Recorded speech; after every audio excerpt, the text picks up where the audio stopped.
Hi Autophiles, Subhash here with the Mercedes GLB250 4MATIC AMG line facelift. This is the 2024 model. It literally just came out a week ago and we have it in our hands. But if you actually look through our review playlist, you'll find that we just did a GLB250 4MATIC AMG review. That was the pre-facelift unit. So there's no need to review this facelift fully, but I'm going to do a likes and dislikes for you. So before I do that, I'm going to give you an overview of this car, the GLB in general. Came out in 2019. There's never been a GLB before 2019. March 2023, we got a global facelift. So Mercedes-Benz Germany showed the facelift off. And then June 2024, this year we got the facelift in Malaysia. The interesting thing is that Mercedes-Benz did not choose to locally produce this car. There's no CKD GLB. There's a CKD GLA, which is based on the same platform and has also a 200 and 250 spec. There's also a locally produced A sedan, but for some reason Mercedes-Benz Malaysia has looked at the GLB and thought, you know what, don't bother. And as such, the pricing is a little bit high because it's fully imported. It gets hit with higher taxes. The facelift doesn't do that much to change the car, but it's enough for me to definitely talk about. Before I start my likes and dislikes, let me show you what is actually different. Around the back, I think the lights are a little bit different. New bumpers, and this time they spec'd it with the night package, so a lot of black trim around. So if you're familiar with the GLB space, this is very, very familiar. The facelift brings a new design, so now there's like a dislocated body colored panel over here. The grille follows a very similar design to before on the 250 model. On the 200 it looks a bit weird, it's got those horizontal slats. But here it's the same single louver, but they've redesigned it. So now you've got more piano black, and it kind of disconnects the chrome between the badge and here. So now there's a bit of black in between.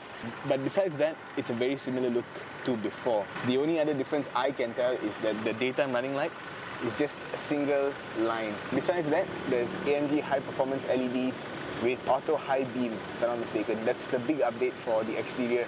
The rims are still 19-inch, they're still AMG 5-spoke twin alloys. Same design as before. There's also a new color, spectral blue, that's new for 2024. Besides that, the exterior about the same as before.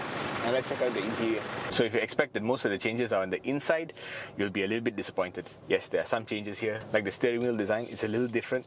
It's still Napa leather wrapped, but now it's got those multi-spokes, you know, like 4 spokes coming out the side and 2 at the bottom, and capacitive controls for the buttons. The only big visual cue that this is the facelifted GLB250 4MATIC AMG line is that they have that multi-star pattern. It's okay, you still get some reflections of the glossy black plastic, so definitely a little bit more pop. I know there's an additional USB-C port in here somewhere. It's either these 2 here, there's one more near the wireless charger, and there's 2 more in the back for the rear passengers.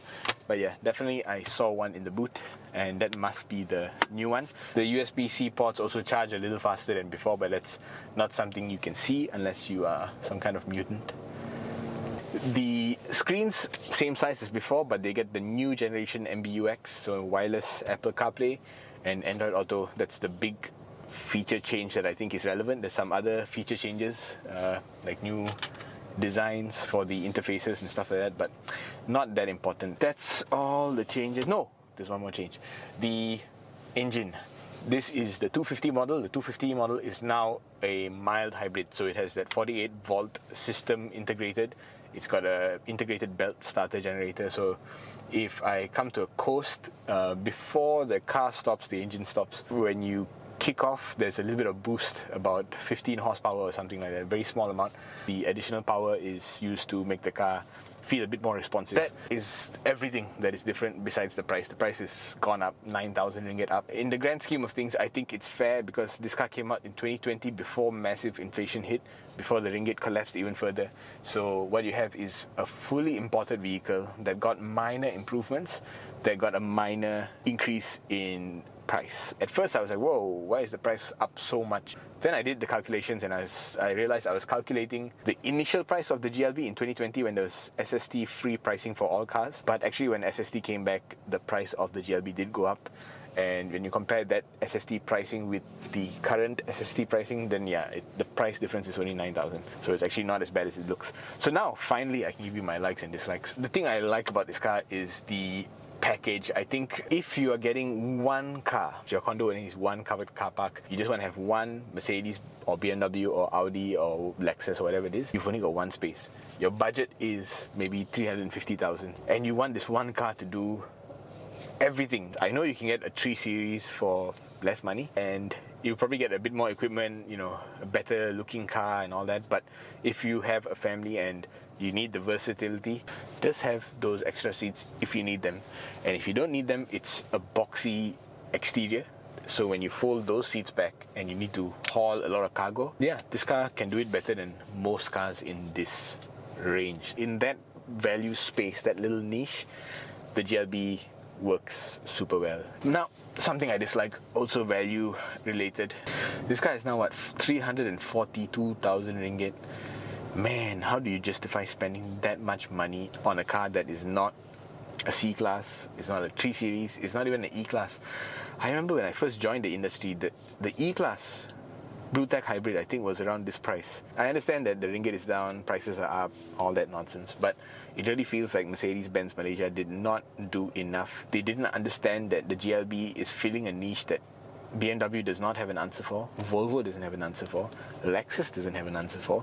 This is the only compact car with 5+2 seating, and it's flexible. You can make it electric if you want, but they've chosen not to locally assemble the GLB, at least at the time of recording this. Really dislike that. I think if they had put in a bit more effort, the pricing would have come down, maybe even to its pre-SST pricing, which would have been great, but no, that's not the case, and I dislike that the effort was very low in terms of value. Now moving on to a design aspect that I do like. So ergonomics and aura are both kind of subjective aspects of design, but I think that Mercedes-Benz kind of gets away with it. Let me explain. Aura, you get in this car and it does not feel like their cheaper range of products, you know what I mean? Like there's some cars like Audis, you get into a Q1, you definitely get that feel like, hey, this is your mass market product. In this car you don't get that at all, and I think the presentation does a lot to mask that. Even though yes, there are cheap plastics, but the presentation is great. The aura of a Mercedes is there. It doesn't feel that far off from something a full price Mercedes-Benz buyer would be getting. And the ergonomics, normally a lot of the mainstay Mercedes-Benz products like GLC, C-Class, E-Class, S-Class, the 9G Tronic just takes up a lot of space in the middle, and the center transmission tunnel is really huge. Even in the EQ products like the EQS, because of the battery pack and the sloping roofline, the ergonomics in those bigger Mercedes-Benz cars are not that great. Whereas in here, because it's a transversely mounted chassis, you actually get a better packaging, you know. And yes, you get this center tunnel because it is a 4MATIC car, so it has 4-wheel drive, but it's very small, the center tunnel, and it's very low, so my knees are not hitting against it. Yeah, I just feel a bit more free up in here, not intruded upon by the vehicle.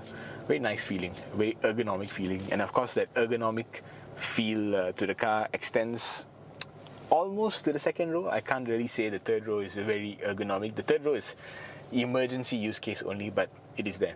Second row, it works. It's not that great, but it works. Let's move on to something I disliked about the design. And for this car, the facelift is very, very minor. I think what I disliked is that, yes, the styling maybe was aging okay, but the car in general, the package in general, which I know is not really part of the design, but it's definitely your user experience, those aspects definitely feel aged. Like, I mean a 340,000 ringgit car, and when I stomp the brake and I go in reverse, there's no 360-degree camera, there's just a reverse camera in 2024. Besides that, there are a lot of features that you would expect in a car like this, like adaptive cruise control, but when I press the function, the button is there, but it says that I have to purchase it at a later date. So if that's really the direction that Mercedes is going in, then I dislike strongly. I know it's not really design, but it's user experience. Anyway, back to something I like, and that's performance. We said this before in the review, and I'll say it again here. This car loves being driven fast. It's a 7-second car, but it does not feel like a 7-second car. Once you get going, all that mid-range speed, mid to high-range speed is done very, very fast.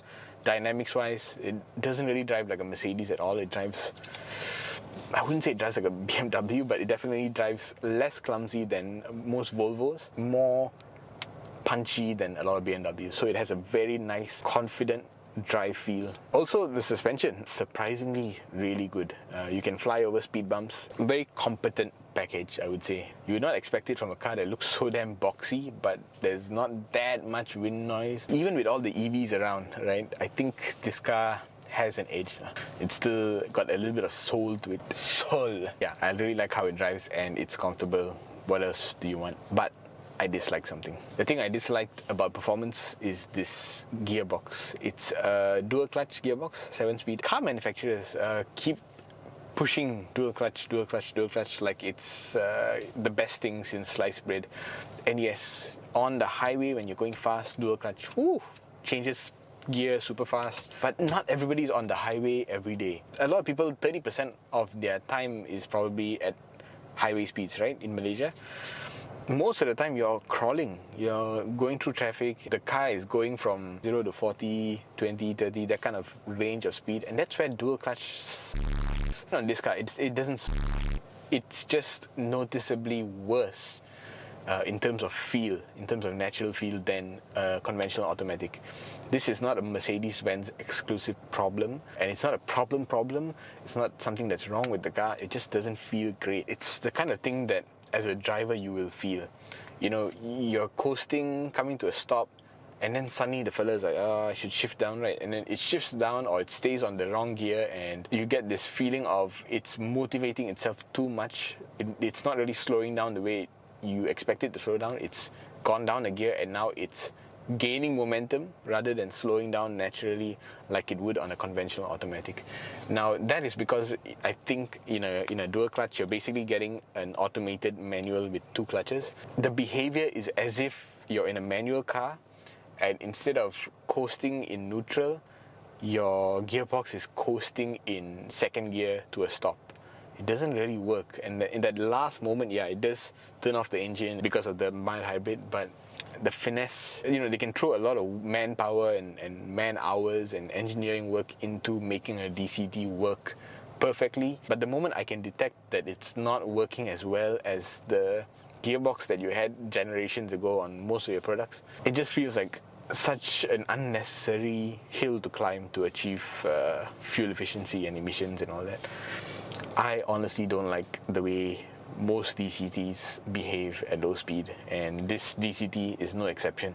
It's much better than all the Volkswagen, Chery, Geely, all those Chinese gearboxes and base level DCTs, but in the space that is premium, that is 250-300,000 ringgit, I don't expect this kind of behavior from a car, but you still get it here.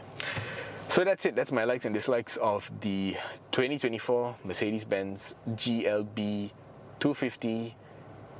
4MATIC AMG line CBU. Thanks Mercedes-Benz Malaysia for giving me the car within a week of launching it, and thank you for watching. Bye bye.